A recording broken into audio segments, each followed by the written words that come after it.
Хаварчин гурав. Урд үнчин 3 хүүхэд байжээ. Ганц тагуултай үнэтэй юмсанж. Үнэний 3 хүүхийг 3 хүүхэд, нэгэн хүүхийг туглан хөхөж амьдардаг бай. Нэгэн өдөр үнэ нь бэгчээт гараад эргэж ирсэнгүй. Нэг өдөр хүлээж гин ирсэнгүй. 2 өдөр хүлээж гин ирсэнгүй. 3 өдөр босоход тоглон харангатан өгчээ. 3 хүүхэд үнэгээ ирж ноёныдоо очиж гин. Ноён тэр 3-т үхрийн далд чангаж өгөв. 3 хүүхэд хоол идэх болоход ах нь хэлжээ. Эн чинь манай мах байна гэв. Дундх нь үнэний дал байна гэв. Баг нь манай мах болоод үнэний хоз манай үнэний дал байна гэжээ. Ноён энэ далыг өөрийн үнэний дал гэж та нар яаж мэдв гэхэд тэд тааварлаж мэдв гэв. Ноён та нар юм таахтаа сайн уу гэвэл тэд бид таахтаа л таадаг гэв. Ноён хэлрүү та нар гадаа гарч байхтун гээд 3 шаазанд юм хийж хөмсч тавиад одоо орж ир гэжээ. Тэднийг орж ирсэнд хаан асуусан нь дээд захын аяганд юу бий вэ? Ахмад хүүгүн хэлв. Бөв бөөрөнхий юм байна гэжээ. Дунд хүү шав шар юм байна гэжээ. Баг хүүгүн бөв бөөрөнхий болоод шав шар өнгөтэй бол богширгоны өндөг эзээ гэлээ. Хаан аваад үзсэн чинь богширгоны өндөг байжээ. За одоо дунд аяганд юу бий вэ гэжээ. Ахмад хүүгүн ов улаан юм байна гэжээ.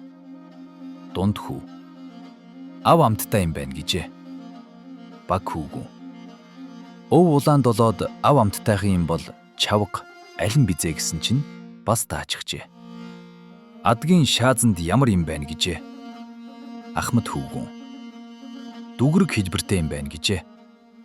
Дунд хүүгүн дундаа дөрвөлжин нүхтэй юм байна гэжээ.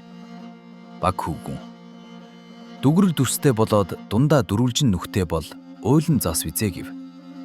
3 аягны доторхийг гурвуулаа таажгчээ. Ноён тэгэхэд нь 3 хүүгүүнийг хүндлэх гэж хонь алж, гүү сааж гэр бариулж найр хөрөм хийв. Хаан зарцтай өгүүлрөв. Тэд юу хэлэлцэж байна сонсоод иргэжээ. Зарц очоод чагнатал. Хүүгүүд хэлэлцрэв. Айрганч айраг юм. Хүний цустай айраг юм. Маханч мах юм. Нохой мах байна. Ноёнч ноён юм. Хятадын хүү байна гэжээ. Түүнийг зарцсан сонсоод ноёндоо айлтгав. Ноён уурлаж хончиндоо хацж. Чи надад нохой мах үгүй гэжээ. Хончин үгүй үгүй. Тэр хург байхдаа өнчрөөд нохойн хөхөж өссөн билээ гэв. Ноён адуучиндаа очиод чи надад айргийн оронд хүний цус үгүй гэжээ. Адууч нь би морь уургалж байтал гар шувтарч цус гараад ус руу оров. Тэр уснаас гүүнүүд ууж байсан билээ гэжээ. Ноён гэртээ ирээд ихээсээ асуусан нь би ямар хүний үр вэ гэжээ. Их нь жинхэнэ эцэгч нь хятад хүн байсан гэсэнд ноён урам нь хугарч 3 хүүхдийн үнээг хулгайж идснээ хүлээжээ. Тэгээд 3 хүүхдийн ахиг ноён болгож 2 дүүгийн түшмэл болгож өөрөө сул хүн болоод амар сайхан жаргажээ.